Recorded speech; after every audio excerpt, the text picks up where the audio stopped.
congratulations on the Creep Show Maze announcement.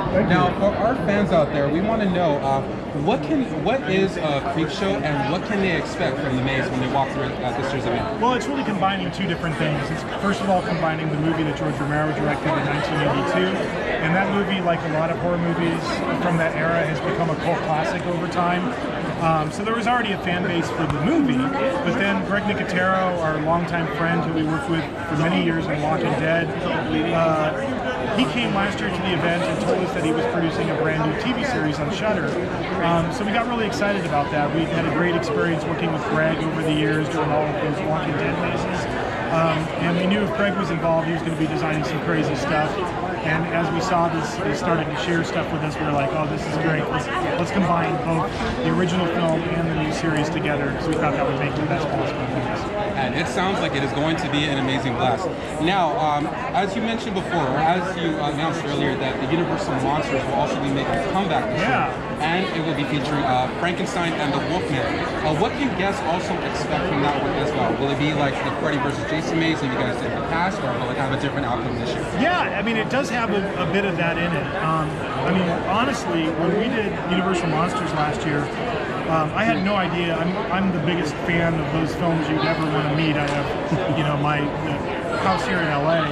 I have a monster room that's just chock full of every, you know, statue and toy from the 70s or 60s or whatever. But I didn't know if we could turn people on. I just got hit. I didn't know if we were going to be able to turn on a modern day horror audience to those characters that are, in some cases, from movies that are, you know, coming close to being 100 years old. It was a huge hit last year. It was, you know, the surprise hit of the event. I always designed that maze with the idea that it was our Avengers movie, and that if we ever got a chance to do another one, I'd spin them off. And so this is the, you know, hopefully the first. Hopefully, if that's successful, maybe there'll be more in the future. But you know, the obvious place to go is where it already was in the brand, which was Frankenstein meets the Wolfman, and to pull ideas out of that movie, but of course give it our own spin as well. But from a maze aesthetic, yeah, it is kind of like Freddy versus Jason, because there's the two characters pitted against each other and you're in the middle. Right.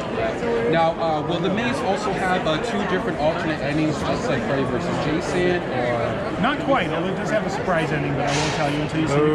Ooh, we will definitely be looking forward to that. Now, also, for the fans that go to the event each and every year, of course, I myself, I get the frequent fear pass almost. I go to the event every night, and I also wanted to ask this.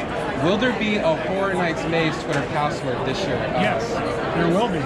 And it's going to be associated with Ghostbusters, and specifically, it's going to be associated with the character of Louis Tully that Rick Moranis plays. So he's out in front of the maze in his possessed state, and he's, you know, he's doing exactly what he does in the film. You know, he's searching, you know, for the, you know, it's the gatekeeper keymaster thing, and the interaction that he'll have with our guests with the password is going to be answering his questions. And if you give him the right answer, you know, then maybe you'll get something. And if you don't, then you'll get something else. So it's all going to be tied in with Ghostbusters this year. That is really good. And also for Killer Clowns from Outer Space, what can the audiences and guests can also experience when they go to that maze as well?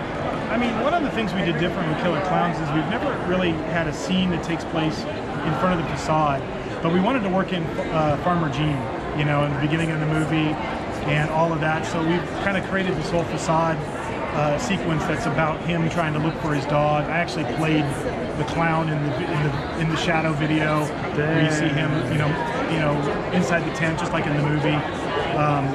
And then, you know, it's hitting all of the beats of the movie. It's going in the spaceship, it's the refrigerator room, it's the cotton candy cocoons, it's Debbie's house and the babies, you know, the Killer Clown babies that hatch from popcorn.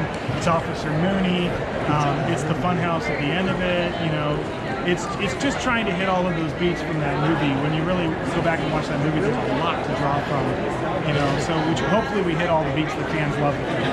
All right. Well, thank you very much, John Murdy, and I'm super excited for the event. We're looking forward to it this year. Halloween Horror Nights officially opens up Friday, September 13th. Thank you very much.